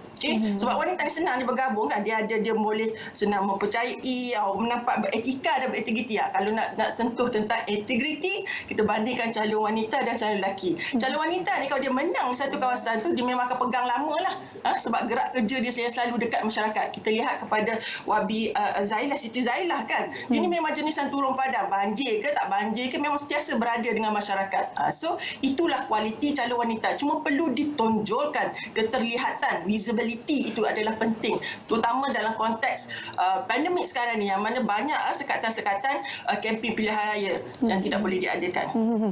Benar, daripada apa yang Dr. kongsikan sebentar tadi, calon wanita ini perlu menunjukkan diri mereka, walaupun terdapat banyak kajian sebenarnya yang menunjukkan bahawa wanita mempunyai kebolehan untuk mengetuai dan memimpin dan sebagainya, kerana mempunyai pelbagai sifat yang mungkin sedikit berbeza jika dibandingkan dengan lelaki. Tapi ialah di waktu pandemik sekarang ini, banyak kempen-kempen secara bersemuka tidak boleh jalankan kerana SOP dan sebagainya yang perlu diikuti. Jadi apakah antara medium yang terbaik yang boleh digunakan untuk calon-calon wanita yang kita nampak figurannya sudah hebat, tetapi mungkin di media sosial kurang. Tambahan pula undi 18 sekarang ini sudah terpakai dan calon-calon ini perlu menarik pengundi yang berumur 18 hingga 20 tahun ini, Doktor. Okey. Oleh kerana pendekatan calon wanita itu sedemikian, kempen bersemuka itu adalah sangat penting untuk bagi calon wanita. Okey, terutama dalam konteks masyarakat yang masih tidak boleh, mungkin sudah longgar tapi masih menebal tanggapan bahawa lelaki lebih baik sebagai pemimpin itu. Pendekatan bersemuka itu untuk penting wanita kerana dia lebih personalize kan, lebih personal. Masyarakat merasakan calon wanita ini dekat dengan dia. Tetapi kita faham dalam konteks pandemik sekarang ni, SOP yang perlu dipatuhi, maka jalan keluarnya adalah mungkin penggunaan media sosial lah. Itu kena guna sebenarnya. Pengundi muda ni memang pengguna tegar, media sosial. So calon patut menggunakan sebaiknya platform media sosial ini dan menjadikan mesej ataupun kempen yang dijalankan itu berbentuk personal. Okey? Dan tak perlu banyak kempen tu. Perlu 1, 2, tapi berikan tumpuan, fokus, pelaburan kepada 1, 2 kempen yang memfokus pada membina hubungan dengan pengundi. So dia lekat di hati mereka, dan mengambil kira kepentingan pengundi dalam kempen-kempen mereka. Jangan syok sendirilah bila berkempen dengan kata lain. Betul. Kan? Sebab sekarang ramai pengundi muda bukan saja menggunakan satu platform, mereka menggunakan banyak platform yang boleh didekati. Jadi Dr. Zahri, terima kasih. Itu saja kesempatan kita ada pada pagi ini untuk berkongsi berkenaan apakah antara harapan daripada pengundi wanita dan calon perlu lakukan untuk memenangi bagi PRU Dewan Negeri Johor yang ke-15 pada kali ini. Terima kasih kepada Dr. Zahrini Azmi sama kita hari ini untuk berkongsi berkenaan dengan topik-topik berkaitan dengan calon wanita. Seterusnya pada pagi ini kami juga ingin berkongsi kepada anda bercerita berkenaan dengan calon ini. Apakah sebenarnya antara syarat-syarat yang diperuntukkan ataupun yang perlu dilalui calon-calon ini untuk memastikan agar mereka layak untuk bertanding. Antaranya semestilah warga Malaysia merupakan pemusnahawati di dalam negeri yang bertanding, umur tidak kurang 18 mengikut pindaan perkara 119 Perlembagaan Persekutuan. Itu dia, deposit sebanyak RM5,000 diperlukan untuk setiap calon yang ingin bertanding di Dewan Negeri Johor ini, dan ada banyak lagi sebenarnya syarat-syarat lain ini. Antaranya sekiranya mereka disahkan tidak sempurna akal, bankrupt, memegang jawatan berpendapatan ataupun telah dicalonkan untuk pilihan raya Dewan Rakyat atau Dewan Undangan Negeri atau menjadi ejen pilihan raya kepada orang yang telah dicalonkan, serta-merta kelayakan mereka akan hilang, dan juga ini disabitkan dengan kesalahan oleh mahkamah di dalam kawasan persekutuan atau sebelum Hari Malaysia di dalam kawasan-kawasan Sabah atau Sarawak atau Singapura, dan dihukum penjara selama tempoh tidak kurang daripada 1 tahun atau didenda tidak kurang daripada RM2,000 dan belum menerima pengampunan juga mendapat kewarganegaraan lain. Ini antara syarat lah. Sekiranya calon tersebut mempunyai syarat ini, secara automatik mereka akan hilang kelayakan menjadi calon. Dan seterusnya hari ini juga antara kita ingin kongsikan antara keistimewaan calon pada hari mengundi adalah pusat mengira undi berpusat dan juga berkelompok, pusat pengeluaran pembukaan dan pengiraan undi pos, juga pusat penjumlahan rasmi undi. Itu dia secara ringkas kami boleh kongsikan antara fakta-fakta yang terkini berkenaan dengan calon-calon yang ingin bertanding bagi pilihan raya PRU PRU Dewan Negeri Johor yang ke-15 kali ini. Mungkin kita boleh tanyakan ataupun berkongsi topik ini lebih lanjut berkenaan syarat-syarat calon Dr. Taufik Ismail. Silakan. Itu dia. Syu bertanya tentang syarat. Kalau kita tengok syarat calon yang paling kritikalnya adalah berkenaan tentang umur kelayakan calon. Perlembagaan Persekutuan menetapkan adalah 18. Bermula 18 sudah boleh bertanding. Namun ia masih tertakluk kepada keputusan Dewan Negeri ataupun Dewan Undangan Negeri. Hanya ada 1 atau 2 negeri yang masih lagi belum meluluskan. Johor sudah meluluskan. Ini merupakan permulaan kepada calon 18, Doktor. Ini melambangkan semangat federalism antara negeri dengan persekutuan itu sealiran. Dan bagi saya, kalau kita nak melihat kematangan calon 18 ini, bagi saya sekarang kita nak buka syarikat pun kalau kita nak apa-apa mandu ke atau berkaitan dengan itu usia yang cukup baik. Kalau kita nak lihat negara-negara lain pun di Kemboja, Vietnam, sebenarnya mereka sudah terlebih awal dalam membenarkan mereka yang berumur 17, 18 misalnya di Indonesia sendiri umur 17 dah boleh mengundi. Jadi kita ni sepatutnya lebih awal dan kita belum terlambat lagi dalam Singapura je terlambat. Singapura je. Jadi jiran negeri Johor. Tapi tak apalah, tak ada masalah. Itu negeri Singapura. Tetapi bagaimana untuk kita meraihkan jika ada calon berumur 18 ini untuk masuk bertanding dalam PRN negeri Johor. Yang pertama kena lihat pengalaman lah. Kalau pengalaman itu mampu untuk menjadikan beliau atau calon tersebut sebagai seorang pemimpin yang hebat, kenapa tidak kita berikan satu peluang kepada calon tersebut? Itu yang pertama. Tetapi tidak ada lagi dalam sejarah politik Malaysia mereka yang menang dengan umur 21 tahun sebelum ini. Yang kali ini kalau terbukti umur 18 calon umur 18 mampu untuk menang, saya rasa politik kita ini betul-betul politik yang telah berubah wajah 100% daripada budaya politik lama kepada budaya politik baru. Tetapi bagaimana untuk kita memastikan bahawa jika ada calon yang berumur 18 itu menang, mampu untuk mewakili rakyat pengundi, itu yang pertama. Dan yang kedua, bagaimana untuk seorang wakil rakyat berumur 18 itu untuk memberi perkhidmatan yang baik kepada rakyat.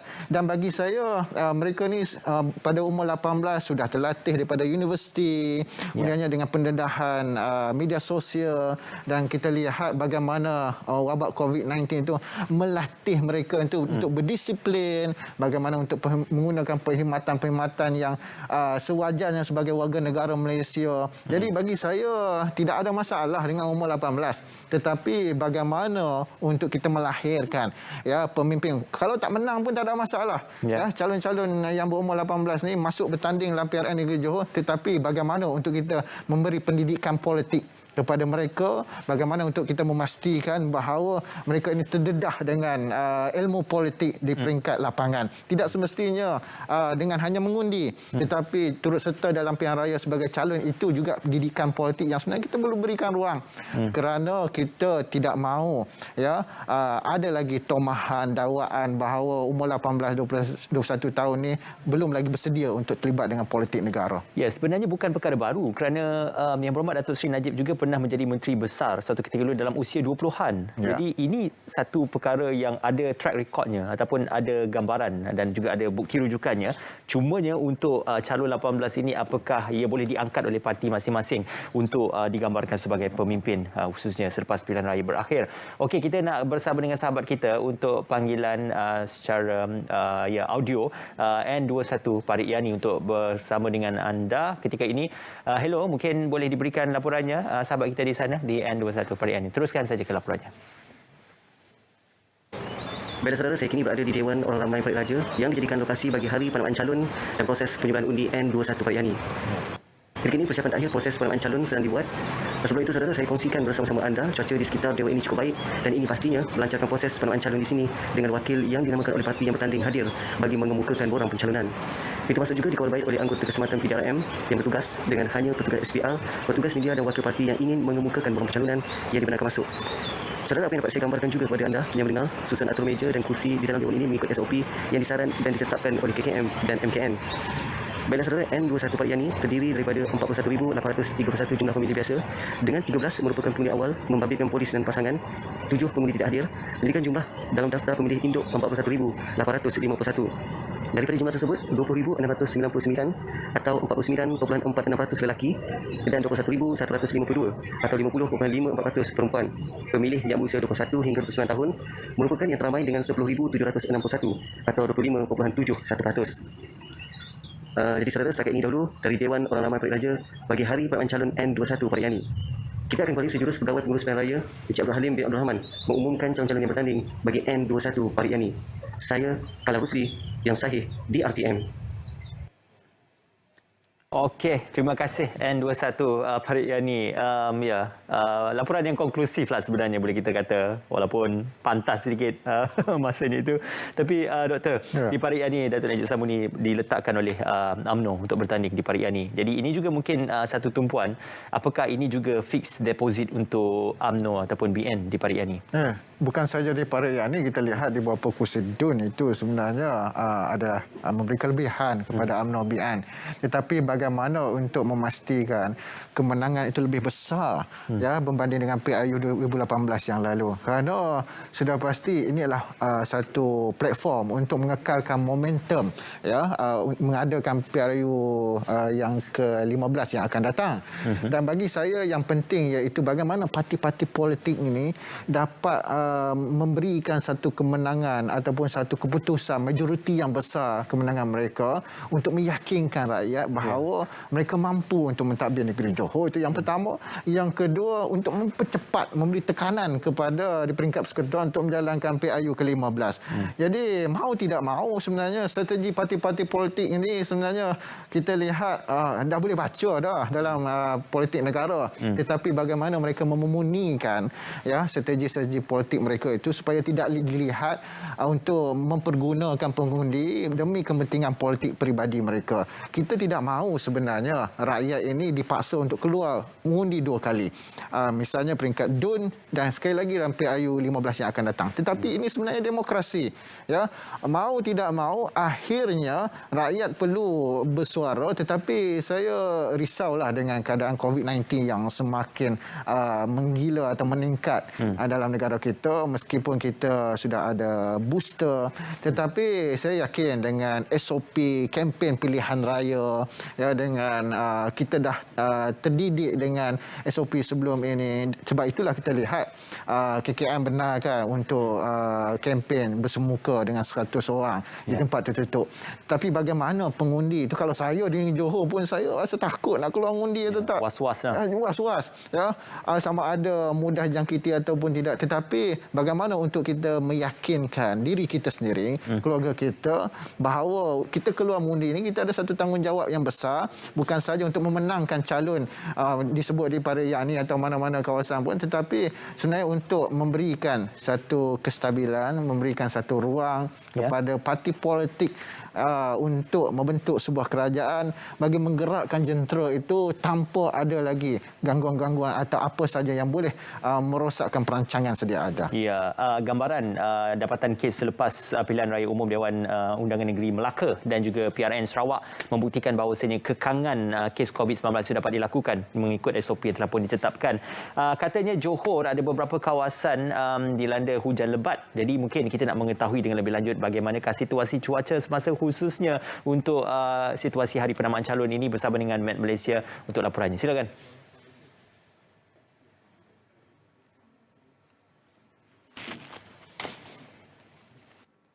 Assalamualaikum dan salam sejahtera. Baiklah, kebanyakan kawasan pada hari ini dijangka masih lagi akan menerima taburan hujan yang tinggi, terutamanya di sekitar utara dan juga pantai timur Semenanjung. Berikutan terdapatnya luruan angin daripada timur laut ini yang turut membawa bersama kelembapan yang tinggi ke sekitar kawasan-kawasan berkenaan. Dan ianya dapat dilihat dengan lebih jelas lagi melalui tinjauan imej gema radar. Imej menunjukkan keadaan cuaca hujan lebat yang masih lagi berterusan di sekitar kawasan pantai timur Semenanjung sejak beberapa hari lepas, dan ianya dilihat turut mula memasuki kawasan-kawasan di sekitar utara Semenanjung. Selain itu, hujan lebat pada pagi ini turut berlaku di sepanjang kawasan pesisir pantai barat Semenanjung. Dan dengan ini, jabatan kami masih lagi mengekalkan amaran hujan berterusan kategori bahaya, buruk dan juga waspada, terutamanya melibatkan kawasan-kawasan di sekitar pantai timur Semenanjung ini sehingga ke lewat malam nanti. Oleh itu, orang ramai di sekitar kawasan-kawasan terbabit, khususnya mereka yang berada di kawasan berkedudukan rendah dan juga di kawasan yang kerap banjir, dinasihatkan supaya sentiasa berwaspada dengan keadaan cuaca tersebut. Kita teruskan dengan melihat tinjauan cuaca untuk negeri Sabah dan Sarawak pula. Keadaan cuaca dilihat cerah bagi kebanyakan bahagian untuk kedua-dua negeri berkenaan pada pagi ini, dengan hujan pada pagi ini dilihat hanya berlaku di sekitar bahagian Kudat dan juga Sandakan di negeri Sabah yang dijangka akan reda menjelang tengah hari nanti. Namun begitu, untuk tinjauan pada petang nanti dijangkakan ribut petir akan berlaku di kebanyakan bahagian untuk negeri Sarawak ini dan juga di bahagian-bahagian di sebelah barat negeri Sabah, termasuklah di wilayah Persekutuan Labuan daripada petang sehinggalah ke waktu malam nanti. Kita lihat keadaan di sekitar perairan negara pula. Amaran angin kencang dan laut bergelora juga masih lagi berkuat kuasa, terutamanya melibatkan kawasan-kawasan perairan di sekitar Laut Cina Selatan ini dengan kelajuan angin yang boleh mencecah sehingga 50 km sejam dan ketinggian ombak yang boleh mencapai sehingga 4.5 meter. Keadaan ini adalah berbahaya untuk sebarang aktiviti perkapalan, perikanan, bot-bot kecil serta aktiviti sukan dan rekreasi laut yang lain. Oleh itu, orang ramai khususnya mereka yang berada di sekitar pantai timur Semenanjung dinasihatkan supaya sentiasa berwaspada dan mengelakkan dari melakukan sebarang aktiviti di sekitar pesisir pantai dalam waktu yang terdekat ini. Baiklah, sekian dahulu info cuaca buat kali ini. Sebelum berpisah, kita lihat tinjauan cuaca bagi bandar-bandar utama di seluruh negara. Assalamualaikum dan salam sejahtera.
Baik, itu dia ramalan cuaca hari ini. Anda boleh terus saja ikuti ke laman Twitter Map Malaysia ataupun ke laman sesama Map Malaysia untuk dapatkan ramalan cuaca yang terkini daripada Jabatan Meteorologi Malaysia.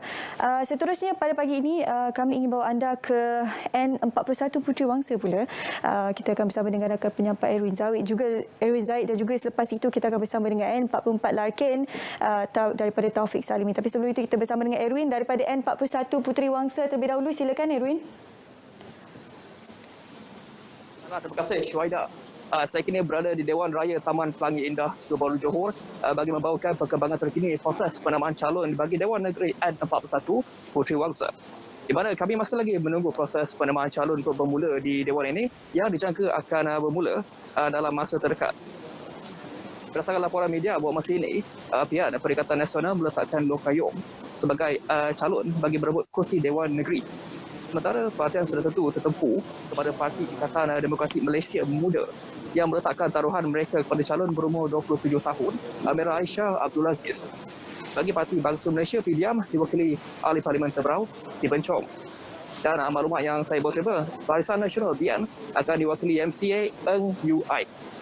Dan dari aspek pelaksanaan penamaan calon ini, apa yang saya boleh gambarkan ialah proses keadaan di luar berjalan dengan lancar, tiada insiden tidak diingini dan tiada provokasi. dan pihak berkuasa dilihat memantau dan mengawal rapi di pekarangan Dewan Raya ini. Selain pematuhan SOP dipatuhi sepanjang proses penambahan calon. Dan juga setiap calon yang hadir memasuki Dewan ini perlu melakukan saringan COVID-19. Sekian saja laporan saya dari Parlimen Johor Bahru. Kita ke Taufik Salimin di N44 Dewan Negeri Lakit. Okay, baik. Terima kasih Erwin. Sekarang ini saya berada di pusat penamaan calon di Dewan Serbaguna JKR Johor Bahru bagi proses penamaan calon N44 Dun Lakin. Seperti yang boleh disaksikan di belakang saya ketika ini, proses penamaan penyerahan borang sedang berjalan lancar, yang mana ia dikendalikan oleh pengurus penamaan calon N44 ini, iaitu Pegawai Daerah Johor Bahru Datuk Abdul Rahman Saleh, yang sebentar tadi kira-kira pukul 8.50 pagi mengumumkan borang penamaan calon boleh diserahkan bermula 9 pagi. Dan sekarang ini proses masih lagi berlangsung dan suasananya cukup tenang dan berjalan dengan lancar tanpa kehadiran ramai penyokong. Dan kawasan ini juga dikawal rapi oleh pasukan polis sejak awal pagi tadi. Baik, antara yang selepas penyerahan borang ini, Pegawai Daerah Johor Bahru akan mengumumkan senarai calon yang bertanding bagi merebut kerusi N44 di Dun Lakin ini. Antara calon tumpuan di sini adalah Encik Zulkifli bin Bujang daripada Perikatan Nasional, Saudara Muhammad Hadi bin Mat Shah yang mewakili Barisan Nasional, Dr. Zamil Najib Arba'in daripada PKR, Rashid Abu Bakar Parti Muda dan Muhammad Riyaz Tan Sri Muhammad Hashim yang mewakili Parti Perjuang. Selama 76,004 pengundi berdaftar di Dun Lakin, termasuk dengan pengundi muda atau pengundi baharu yang berusia 18 hingga 21 tahun, akan membuat pengundian pertama kali pada Pilihan Raya Umum Dewan Negeri Johor ke-15 pada 12 Mac nanti. Dan sedikit latar belakang ataupun sejarah di kerusi Dun Lakin ini, pada PRU terdahulu, Dun Lakin dimenangi Datuk Muhammad Izzar Ahmad yang juga merupakan mantan Esko Pelaburan, Pembangunan Usahawan, Koperasi dan Sumber Manusia yang mewakili Parti PKR apabila saingan 3 penjuru lalu menyaksikan beliau menang dengan majoriti agak besar iaitu 8,590 undi. Pada ketika itu, beliau meraih undi sebanyak 25,012 undi menewaskan calon DN Datuk Yahya Jaafar dengan 16,422 undi dan calon PAS Zakiah Tukirin 3,233 undi. Dan kali ini nampaknya pertembungan agak menarik jika kelima-lima calon tadi bertanding. Ia akan menyaksikan pertembungan 5 penjuru yang mana calon-calon yang mewakili parti masing-masing mempunyai pengaruh ataupun populariti dan mereka juga terkenal di Dun Lakin ini. Jadi ini saja yang dapat saya kongsikan untuk perkembangan semasa proses penamaan calon di N44 Lakin. Kita kembali ke Angkasa Puri. Baik, terima kasih Taufik dengan perkembangan daripada N44 Dun Lakin, juga sebentar tadi iaitu N41 Puteri Wangsa daripada Erwin Zaid. Kalau anda sempat saksikan tadi, SOP ketat masih terpakai bagi penambahan calon kali ini. Hanya 3 orang saja dibenarkan masuk, iaitu calon, pencadang dan juga penyokong seperti disaksikan sebentar tadi. Jadi kita ingin teruskan perbincangan pada pagi ini sekali lagi bersama dengan Taufik dan juga Ismail. Silakan. Ya. Doktor, tadi seperti yang dijangkakan akan berlaku paling kurang pun 3 penjuru lah, 4 penjuru, malah 5 penjuru di Lakin seperti yang dikongsikan sahabat kita tadi, 5 penjuru pertembungannya. Jadi bagaimana melihatkan pertembungan itu adalah sesuatu yang akan mengurangkan peratusan kadar kemenangan untuk setiap parti walaupun dianggap sebagai dominan. Sudah pasti perpecahan undi akan berlaku. Yang pertama melibatkan undi-undi daripada pengundi Melayu. Ya, bila ada pengundi-pengundi Melayu yang sebenarnya keliru nak pilih parti politik manakah yang mereka mahu diwakili dalam PRN Negeri Johor. Dan bagi saya, dalam politik ini sebenarnya, dalam ilmu politik, jika lebih ramai yang terlibat dalam pertandingan, itu lebih baik. Sebenarnya kita meraihkan pesta demokrasi. Tetapi bagi pengundi-pengundi, kalau saya sendiri, saya pening nak pilih satu-satu calon-calon yang nak bertanding dalam PRN Negeri Johor.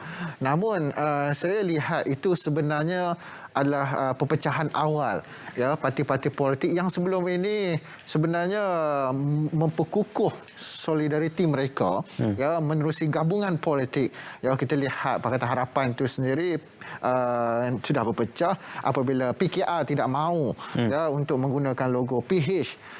Juga gabungan parti-parti politik lain. Bagi saya itu menandakan bahawa mereka sedang cuba untuk mempromosi menjual parti-parti politik mereka itu sebelum PRU ke-15 yang akan datang. Kerana ketidakyakinan kepada logo gabungan itu dan adalah pemimpin-pemimpin parti politik dalam gabungan tersebut yang mencetuskan masalah hingga memalitkan keseluruhan gabungan parti politik itu, menjejaskan sokongan pengundi-pengundi dalam PRN Negeri Melaka atau Sarawak atau Sabah sebelum ini tidak mahu diteruskan dalam PRN Negeri Johor. Bagi saya itulah strategi politik, tapi kita tidak boleh halang mereka untuk sama ada memilih untuk bertanding solo ataupun dalam bentuk gabungan. Tapi adakah pengundi negeri Johor ini sebenarnya melihat gabungan politik itu masih relevan ataupun melihat calon itu sendiri ataupun isu yang akan diperjuangkan oleh parti-parti politik. Dan saya yakin sebenarnya negeri Johor ini yang paling mendapat perhatian fokus utama pengundi iaitu gabungan yang berpengalaman, yang kedua isu-isu yang akan diketengahkan kerana rakyat memerlukan satu bantuan daripada kerajaan atau parti yang mampu. Doktor, kita nak terus saja ke Benut N53 untuk bersama dengan sahabat kita Anas. Difahamkan ini kawasan Datuk Seri Hasni, terus saja untuk membawakan gambarannya Anas.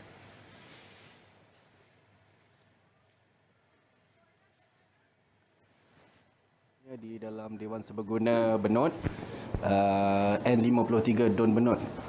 Seperti dapat disaksikan ketika ini, penyandang kerusi N53 iaitu Datuk Hasni Mohamad sedang menghantar borang pencalonan bagi mempertahankan kerusi yang disandangnya sejak tahun 2008 lagi. Proses penyerahan borang pencalonan bermula pukul 9 pagi tadi apabila Pegawai Pengurus Haji Muhammad Rafi Abdullah mengumumkan bermulanya proses untuk penyerahan sehingga pukul 10 pagi nanti. Dan bermula juga proses ini pada pagi ini bermula apabila wakil ataupun calon Perikatan Nasional Senator Datuk Izzah Abdul Hamid menghantar borangnya terlebih dahulu, diikuti calon-calon baru dari Pejuang dan juga PKR. Seperti dijangkakan, pertandingan di Dun Benut N53 ini pada awalnya 4 penjuru dan sehingga kini di luar perkarangan Dewan Serbaguna tidak ada kelihatan calon-calon lain ataupun calon bebas yang ingin menghantar borang pencalonan bagi bertanding di kawasan Dun Benut N53 ini.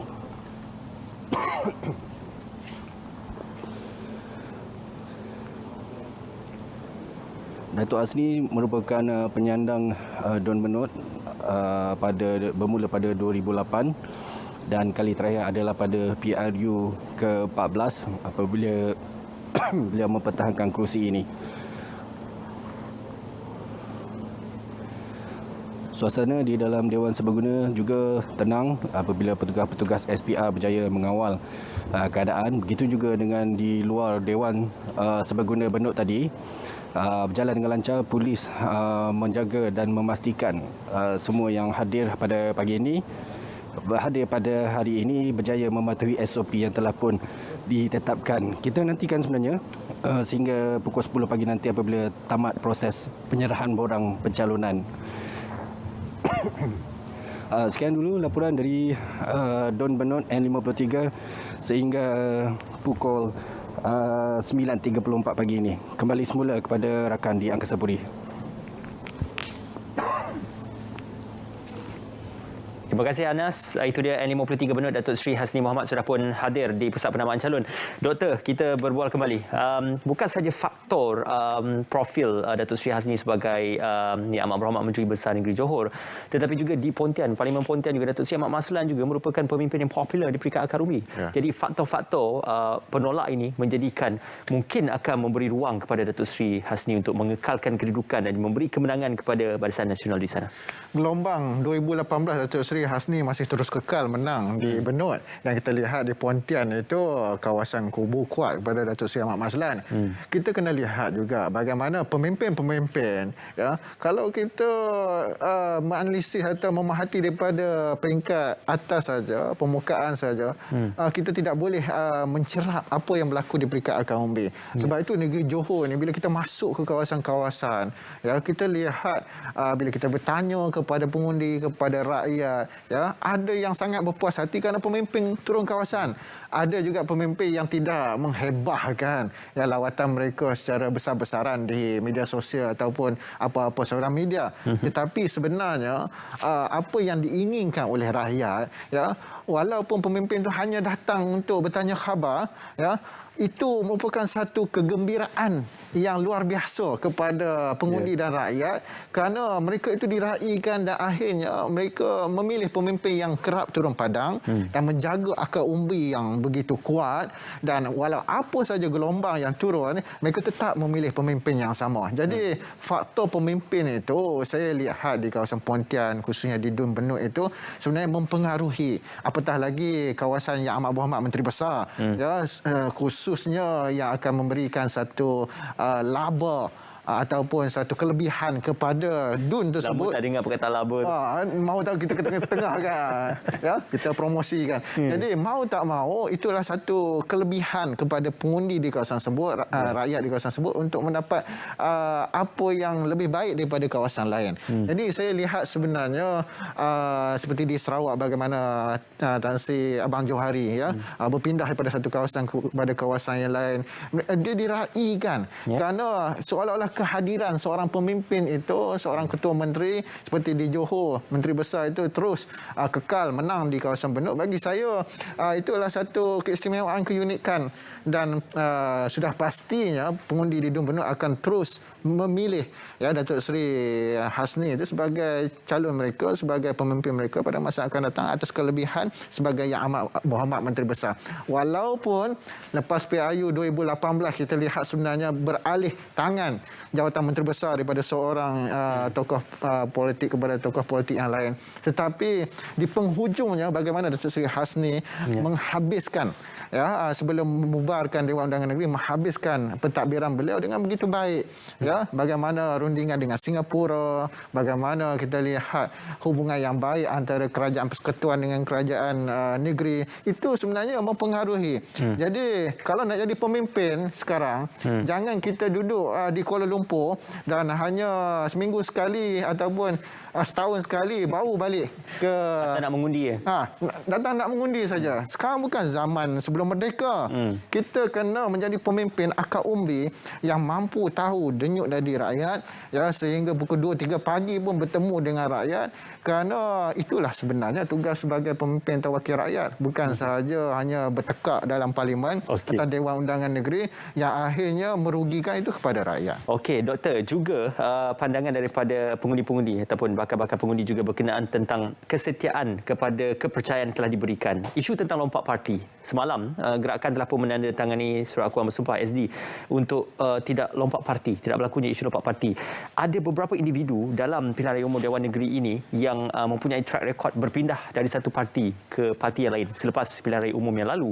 Jadi apakah PRU Dewan Negeri pada kali ini akan menghukum mereka tepat pada muka masing-masing untuk melihat inilah mungkin antara pilihan-pilihan dan juga hukuman yang bakal diberikan oleh pengundi? Bagi saya pengundi Johor ni wajib hukum, ya, pemimpin ataupun wakil rakyat yang lompat daripada satu parti kepada parti politik yang lain menggunakan istilah-istilah hijrah, menggunakan istilah-istilah demokrasi. Tetapi bagaimana kita melihat sebenarnya mandat rakyat diberikan di peringkat awal itu untuk diterjemahkan sehingga penghujungnya. Itu yang pertama. Yang kedua, saya lihat kalau sains SD pun sekarang pagi sains lain, petang aku lain. Jadi itu kalau menang. Itu kalau menang. Usung sana usung sini. Jadi saya lihat politik negara ini perlu berubahlah daripada satu kematangan politik yang lebih tinggi, kerana rakyat sebenarnya tengok daripada jauh. Rakyat mentertawakan pemimpin-pemimpin yang menyalahgunakan kepercayaan amanah mereka yang telah mereka berikan. Sebab itulah saya cukup sokonglah ya rang undang-undang anti lompat parti ni. Sebab apa?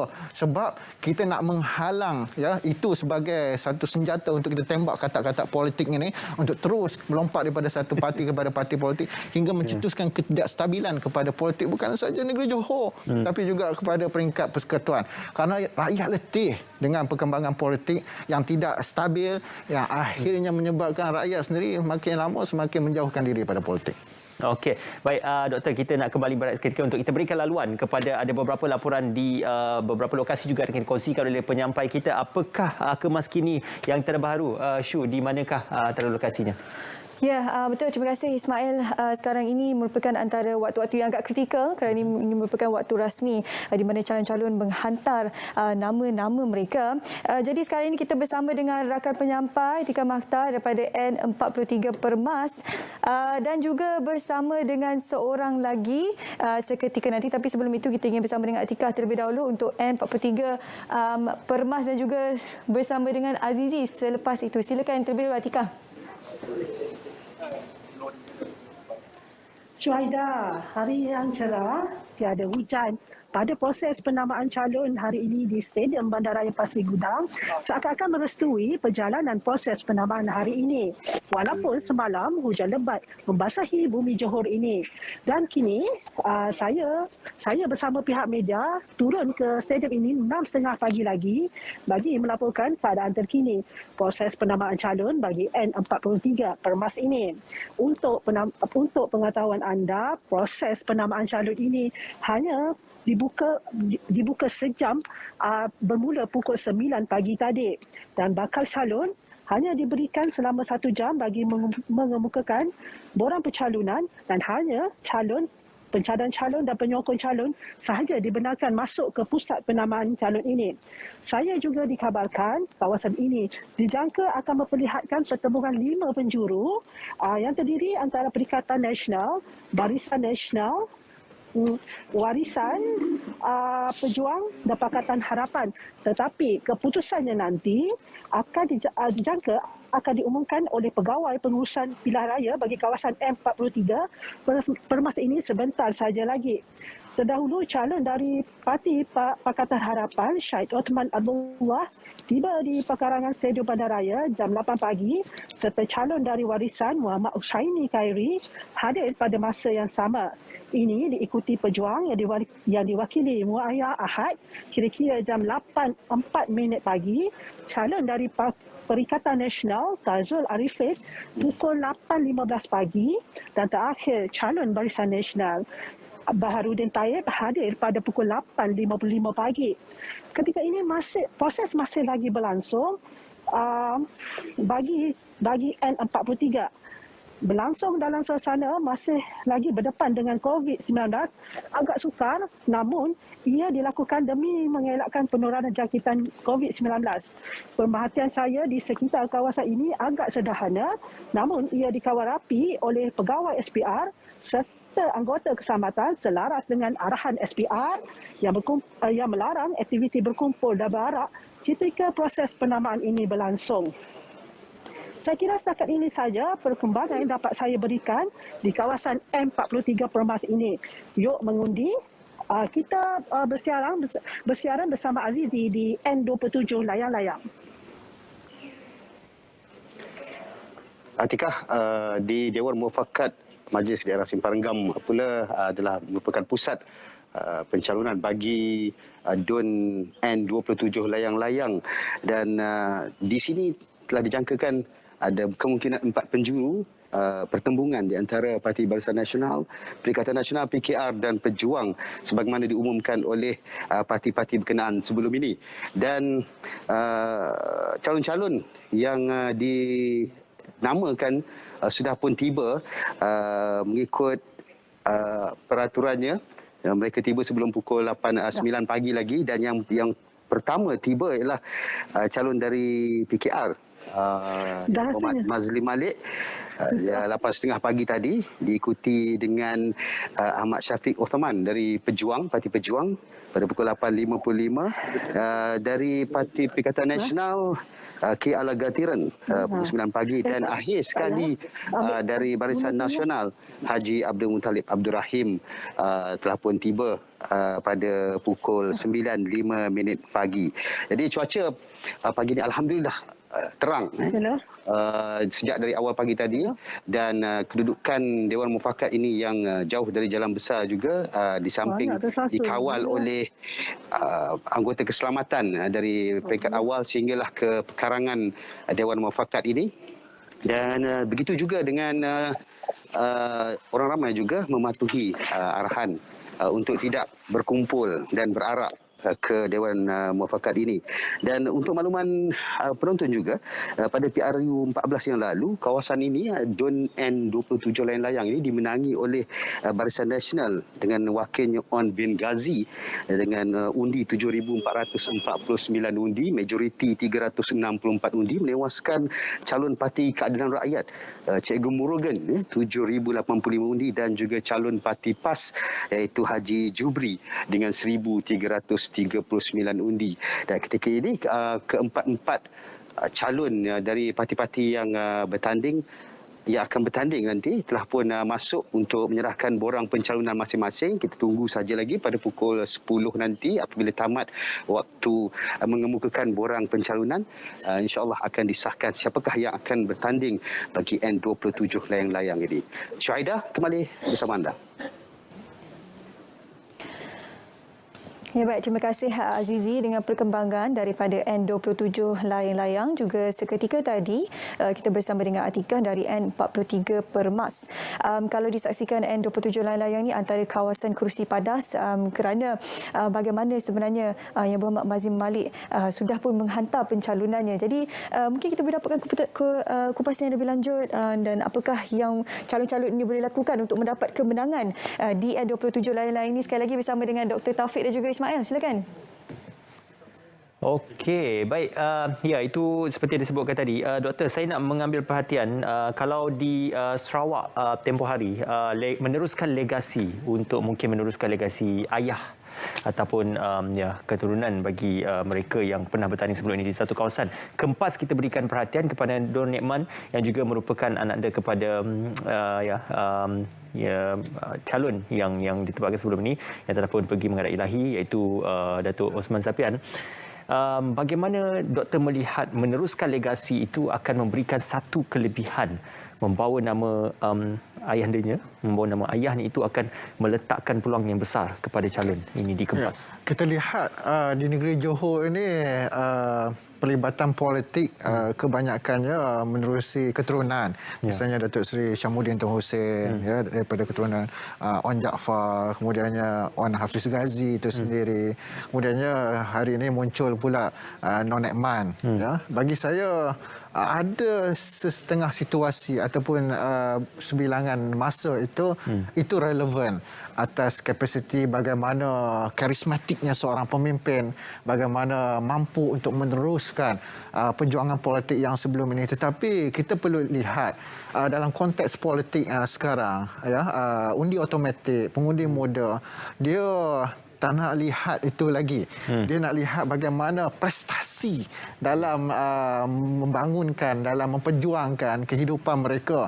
Kita lihat 749,000 itu, kalau separuh daripada pengundi tersebut keluar, itu juga akan menggoncang politik negeri Johor. Jadi bagi saya, budaya atau praktis politik atau legasi politik itu di negeri Johor hari ini sudah lagi tidak mampu untuk menawan hati pengundi-pengundi. Tetapi bagaimana kalau betul pun kalau boleh menang, saya lihat bukan diakibatkan oleh daripada legasi ataupun keturunan Datuk Datuk Osman Sapian sebelum ini sebagai Menteri Besar, tetapi bagaimana untuk berjaya menangani ataupun berjaya meraih sokongan, mempengaruhi hati pengundi-pengundi di kawasan tersebut. Kerana pengundi sekarang sudah matang dan maklumat mereka dapat itu cepat daripada media sosial ataupun media lain.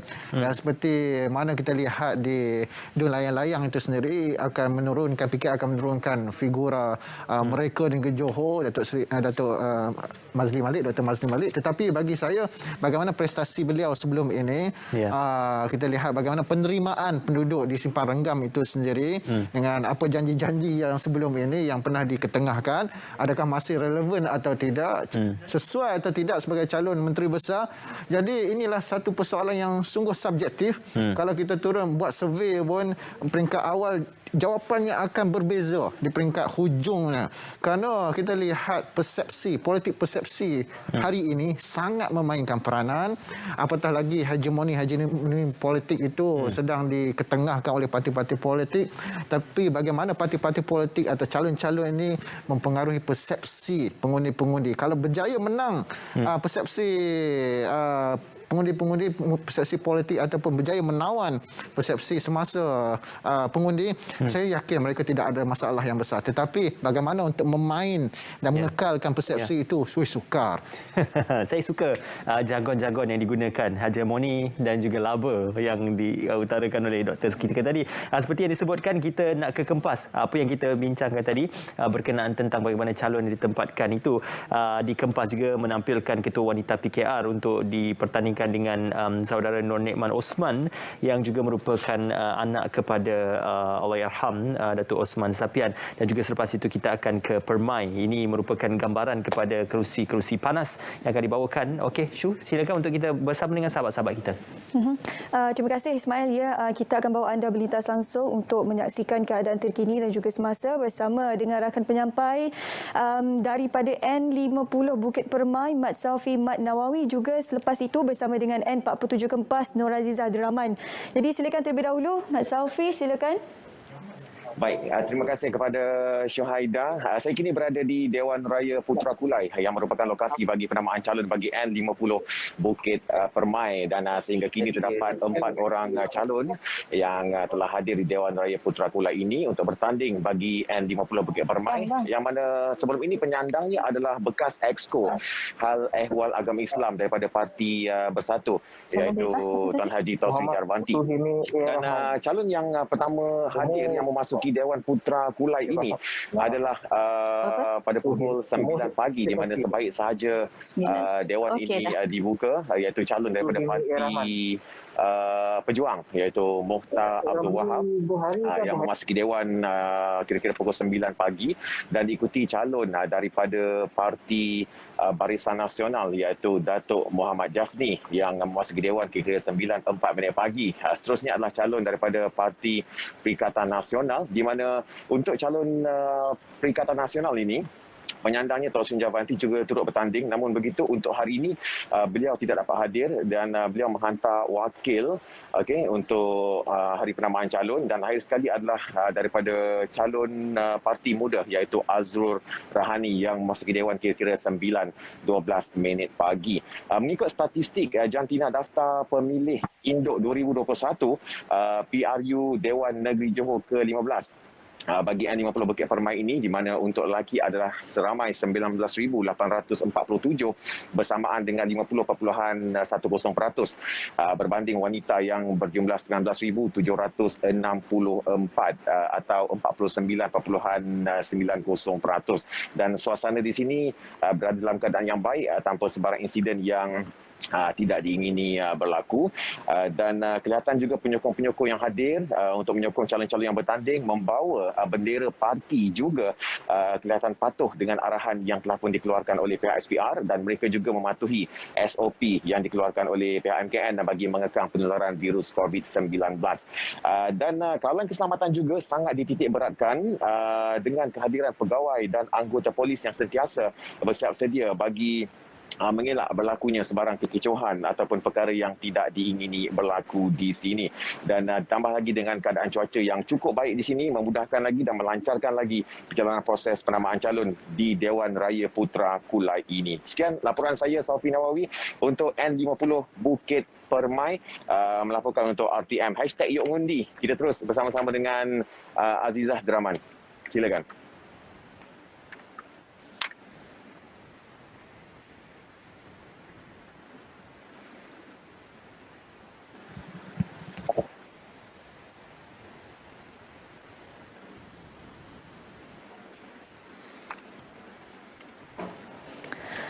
Okey, baik, kita akan cuba dapatkan kembali perkembangan terkini daripada Aziz Abdul Rahman bagi N47 Kempas, kerana ini merupakan satu kerusi panas. Ini merupakan kerusi pernah disandang oleh Datuk Osman Saper, yang merupakan mantan Menteri Besar yang telah pun meninggal dunia pada 21 Disember 2021.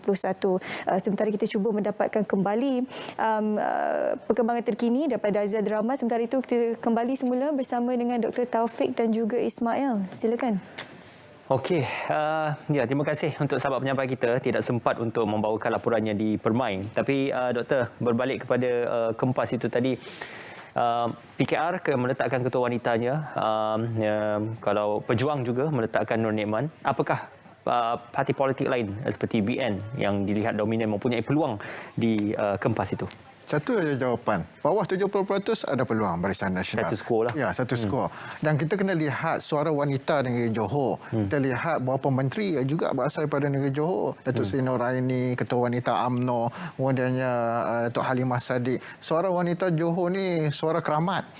Kerana kita lihat sebenarnya wanita di Johor ni dapat memberi satu kawalan kepada persepsi semasa yang mampu untuk membantu calon-calon kepada mana-mana parti politik. Dan bagi saya, kalau kita nak lihat pertembungan 2018 tu tidak boleh dijadikan sebagai wacana yang keseluruhan kepada PRN negeri Johor kali ini. Itu isu nasional, gelombang politik nasional.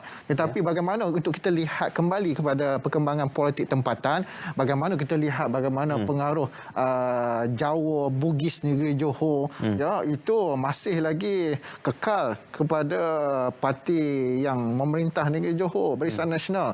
Dan mau tidak mau, kita kena lihat kembali bagaimana segmen-segmen masyarakat ini mampu untuk memberi kelebihan, sama ada majoriti yang kecil, tapi di negeri Johor ataupun Malaysia kita mengamalkan praktik first past the post. Ya, walaupun satu undi dimenangi oleh calon tersebut, dia tetap menang. Ya, mau tidak mau setiap parti-parti politik, calon-calon perlu bergelut untuk memenangi hati setiap segmen masyarakat. Kita sebut daripada awal tadi bagaimana pegawai takbir negerinya, bagaimana Bugisnya, Jawanya, ya, bagaimana Feldanya. Jadi isu-isu tempatan ni perlu ditangani, dikawal dengan begitu baik, dan parti politik yang mampu untuk memberikan satu manifesto yang terbaik kepada mereka, ya, dan tidak memikirkan tentang peringkat persekutuan, saya yakin parti tersebut mampu untuk menstabilkan semula politik negeri Johor. Jangan biarkan politik negeri Johor terus diganggu gugat, ya, sehingga lepas ini akan wujud lagi PRN kecil di negeri-negeri yang kedudukan kerajaannya itu tidak begitu banyak majoriti di Dewan Undangan Negeri, kerana kita tidak mahu menyusah memenatkan rakyat ya dengan tindakan-tindakan politik yang sebenarnya tidak mampu pun untuk mengubah negara secara keseluruhan, tetapi sebenarnya hanya untuk kepentingan politik. Okey, doktor, sebelum doktor bercuti panjang, katanya waktu keputusan nanti pun doktor tidak ada di Malaysia. Ini satu kita nak dapatkan dulu daripada doktor ni berkenaan tentang melihatkan kepada calon-calon yang dipertandingkan untuk penamaan calon hari ini, siapakah yang sedang leading the race ataupun yang sedang mendahului perlumbaan untuk memenangi hati pengundi? Saya kena bercakap terus terang, saya kena jujur dengan ilmu, ya. Saya kena jujur dengan data, dengan statistik dan pemerhatian. Barisan Nasional UMNO tidak ada masalah untuk terus mengekalkan kerajaan negeri Johor. Samalah kalau kita nak bercakap, kalau ada pilihan raya di negeri Kelantan, PAS akan terus kekal di Kelantan, dan dari segi bilangan kerusinya itu kita kita tidak boleh menjangkakan sesuatu yang sama seperti di Melaka. Walaupun Johor bersepadan dengan Melaka, tempias Melaka itu berbeza dalam konteks negeri Johor. Tetapi yang saya yakin bagaimana kematangan politik, apatah lagi di negeri Johor ini kali pertama ya undi 18, undi automatik yang akan keluar mengundi, memilih pemimpin dan membantu ya pengundi-pengundi yang sedia ada dalam data SPR untuk memastikan bahawa kerajaan yang muncul selepas ini, kerajaan yang betul-betul untuk memastikan kelangsungan pentadbiran dasar yang mampu untuk mengekalkan kestabilan. Bukan sahaja untuk Johor, tapi juga kestabilan untuk Malaysia. Itu kita nantikan. Apakah antara corak pemerintahan kerajaan yang baru dibentuk nanti. Terima kasih Doktor selama lebih kurang 2 jam bersama dengan kami. Itu dia Dr. Muhammad Taufik Yaakob, Pensyarah Kanan Jabatan Pengajaran Pentadbiran dan Politik Fakulti Ekonomi Pentadbiran Universiti Malaya UM bersama dengan kami, insya-Allah.